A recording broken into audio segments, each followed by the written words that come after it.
Hey guys, it's April, and today I'm going to show you how to get this breakfast machine inspired look. As you can see, it's primary colored polka dots and lots and lots of blush and crazy eyeliner and eyelashes, a red lip. We got some bumper bangs, we got a little bow. I don't know if you can see, let me stand up a little bit, don't look at my nipples. I have this little outfit that I made. I painted the polka dots on myself, unfortunately with like washable paint, and I tried drying it a whole bunch of times hoping to set the color in, but I still haven't washed it, so we'll see if I have this shirt in a couple of months. I'm gonna cry if it doesn't work out.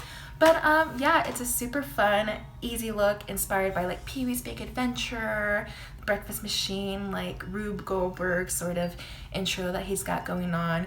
It's inspired by my beloved wife, Bridget Fonda, in a film called Shag, where she wears this amazing like two-piece polka dotted number. It's kind of like a little bit Wonder Bread. In fact, my friend Jay said that it was Wonder Bread but make it fashion. And I was like, you know what? You're right.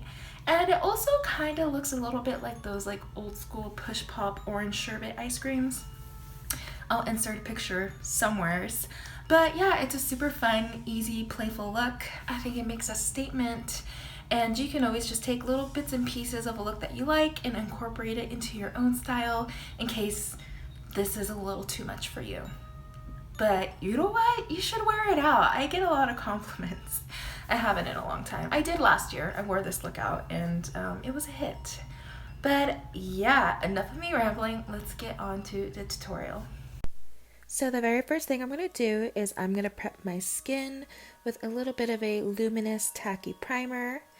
Next, I am taking a very full coverage foundation in a shade that's a little bit light for me, I must admit. But I'm going to apply this all over my face, and I'm going to buff that in with a flat, dense stippling brush. I'm just going all over the face. Now, as you guys might have noticed, I forgot to do my eyebrows first. So now I am taking a flat concealer brush and some more of that foundation, and I am just carving out my eyebrows. It just goes to show that you can do this afterwards if you forget. Next, I am powdering my face with some loose setting powder all over. I don't want anything to budge. Next, I am taking this like white foundation that I bought like a long time ago, and I'm putting a little bit of this out on the back of my hand and then just tapping this onto my eyelid and blending it out till it's nice and even. You can use a really pale concealer or a cream shadow if you have that. Next, just to make sure that that's all set and that's not moving anywhere, I am taking a matte white eyeshadow, and with my finger, I am just tapping that over the entire eyelid. I am taking some more of that cream foundation that I have and just applying that underneath my bottom lash line and blending it out. With a pencil brush, I am picking up a matte primary yellow eyeshadow, and I'm going to create these little dot designs. So I like to start off with the just below my eyebrow in the inner corner. I like to do a dot just on the center or a little bit off center on my eyelid. And next I am doing one other dot just a little bit below the arch of my eyebrow, a little off center of that. And here I am just intensifying the color, making sure that it is very pigmented and opaque. And when I am happy with that, I'm going to wipe off my brush. As you guys notice, I start from the lightest color to the darkest, but I am wiping off my brush so I don't have any color bleed on the next color. And now I am taking a very bright, true primary red eyeshadow, and now I am doing the same method. This time I like to put a dot just below the center of my eyebrow, one on the outer corner on the lid, and one red dot just on the inner corner near my tear duct. And I'm making sure that the color is nice and opaque. Once again, wiping off my brush, I am now going in with a matte blue eyeshadow. Something a little more true blue would be nice, but I think any blue eyeshadow would work well here.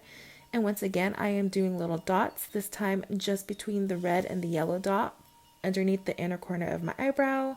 One between the red and yellow dot on the outer corner of my eyelid. Yes, I just licked my brush because I'm gross. And then just one little blue dot on the very outer part of my eye near the tail of my eyebrow. And that completes our little polka dotted Wonder Bread look. I'm just intensifying the color. As you can see, I kind of messed up a little bit on this yellow dot. I wasn't quite happy with the placement. So I'm just going over with a little bit of that cream foundation that I used and a little bit of that white eyeshadow. And now I am drawing a yellow dot just to kind of fix the placement. So if that happens to you, it's not a big deal. Now I am going in with some black liquid eyeliner, and as usual, it wouldn't be one of my tutorials without a really huge, big, dramatic winged eyeliner look. I love winged eyeliner. It makes me so happy. Now I am just curling my eyelashes and applying some mascara to my top lashes just to coat them. Make sure that they're black since they got a little bit of fallout on them. Next, I am taking this custom pair of eyelashes that I built. So basically it's just a regular pair of eyelashes, and then I took a second pair and I cut them up in 3 pieces, and I placed one on the center, I placed a piece on the inner corner and the outer corner, and it kind of creates a sort of like jester looking eyelash. Next, I am taking a paper eyelash that I made. This is just regular black paper. In fact, this was white paper that I colored in with black marker, cut out a little skinny triangle, I slightly bent it, and I'm just gluing it to the center of my eyelash. Next, I'm going to apply some white eyeliner to my bottom waterline, that is. Next, I am taking a black liquid eyeliner, and I am going to match up that inverted triangle on my bottom eyelash, centered. I'm trying to make it match up with the top lash line that I made. And on the outer part of our bottom lash line, I'm going to draw really long, fake twiggy eyelashes with the liner, trying to make sure that it's somewhat symmetrical and even with the other side. And then I'm going to do the same on the inner corner, but I'm going to make them shorter and they're going to taper in as they get closer to the tear duct. With a large powder brush, I'm taking just like any sort of peachy pinky nude blush and applying that to the high apples of my cheeks, sweeping that into the temple. I'm also applying a bit of this onto my chin and my nose and a little bit on my forehead. I like to start off with a more like natural, lighter color and slowly build it up just so I know that the placement is where I like it. Next, with that same brush, I am picking up a more intense rosier blush color. This time, this one has a little bit of sheen to it, and if you don't have like a shimmery blush, you can always just dip into a little bit of highlighter. And now we're going to dip into that bright red. I like to kind of blend it on the back of my hand a little bit first.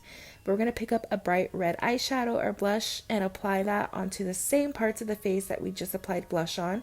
So that's the high apples of the cheeks, sweeping into the temples, on the tip of the nose, a little bit on the chin, and just a touch on the forehead. And I'm making sure that everything's blended out really nicely. Next, I'm going to spray some rose water into a little bit of brown eyeshadow, and with a skinny liner brush, mix that up. And now I'm applying some faux freckles. I like to do little sprays of faux freckles across my cheeks, a little bit across the bridge of my nose, a touch on my forehead, some on my chin. What I like to do is I like to draw out a couple little freckles and then use my finger to tap them out. Not only will this blend the eyeshadow a little bit and make it look somewhat natural. I mean, they're faux freckles, so how natural can they look? But it's just going to blend them out a little bit so they're not so intensely dark. And sometimes some of the pigment will stay on your finger, so when you tap it out, it creates a few extra little freckles for you. As you can see, I'm doing a little bit on my chin and just tapping it out. And now I'm going to go in with that blush brush we used earlier and just kind of buff them out a little bit. I'm applying some mascara to my bottom eyelashes since I forgot to do that earlier. And now I am just taking a like pinky kind of slippery lip balm, something that creates a little bit of slip so that it's easier to blend. It doesn't have to be pink, it can be clear. Next, I am taking a red liquid lip. This is in Fellini red. I love this color. And I'm applying that just to the inner center of my lips and tapping that out. And then I'm using a clean finger and I'm just blurring out the very edges so that it's very softened and diffused. This will kind of help create that like ombre lip effect. I'm applying a little bit more just to intensify the color. Once again, just kind of blurring that out. And since I wanted to match the red on my eye a little bit, I'm going back in with that matte red eyeshadow we used earlier and just tapping that onto the center of my lips. Once again, taking a clean finger and just blurring out the outer edges so that everything is very softened. And I got a little bit on my chin, not a big deal. You can just go in with your foundation brush and that also helps soften the look. And now I'm just taking a large, clean, fluffy powder brush and just buffing everything in so that everything looks smooth. And I'm licking my brow brush and combing my brows because I'm gross. Moving on to my hair, I am going to section a front part of my hair, so like your bang area, and I want to make sure that it's very rounded when I'm sectioning it so that it looks, somewhat decent. Go ahead and clip that back, and I'm also clipping the rest of my hair out of my way. Next, I'm going to take a paddle brush or a teasing comb, and I'm going to back comb the under section of our front hair. And make sure you do that all the way down the shaft, and this is going to create a lot of hold. It makes it a little bit stiffer, but also easier to roll. Now I'm going to tightly roll that underneath, and I'm taking a single pin and pinning that to the center, and that's going to kind of hold it in place so that you can play around with your little bumper bang. Now I am just taking the ends and I'm fanning them out and pinning them. As you can see, I'm twisting some of the hair that's like poking out and just tucking them and hiding them. This is actually a pretty easy bang to do. I know it looks super complicated, but like when you do it off to the side, it's a lot more forgivable. I'm just taking any little hairs and pinning them out of the way. I'm going to put a bow on later, so you're not going to see it, so it's not a big deal. So I decided that I wanted to curl the rest of my hair. As you guys know, I like to curl with a hair straightener, and I like to do it in alternating directions. I will say that I do think that doing like a vintage pin curl set and brushing it out for some waves would look absolutely beautiful with this like side bumper bang, but my hair is a little bit long to do anything like that, so I am just going to curl the very ends. But you can choose to do whatever you feel like doing. You could put your hair up in a ponytail if you'd like. Basically you have free reign to do what you want here. So now that I'm done curling it, I'm going to go ahead and take my paddle brush, and I am going to start to tease some of the roots of my hair just to build a little bit more volume since my hair can look a little bit flat. And now I am taking a bright red ribbon and I am tying it on the top of my head. I like the bow to be a little off-centered and to the opposite side of the bumper bang. I just personally think it looks really cute. And this is it for the finished look. I really love this makeup look. As you guys know, I tend to try to recreate and replicate looks from like films, television, pop culture in general. And very rarely do I ever get a chance to do like my own looks, concepts, or something that I've come up with myself. And so because of that, this is one of my most like proud moments. I'm really proud of this look. I really love how it came out. I like the concept, and I'm just like really happy that it came out well and it looks cute, and I love the polka dots on the lids. It's actually not too hard to do.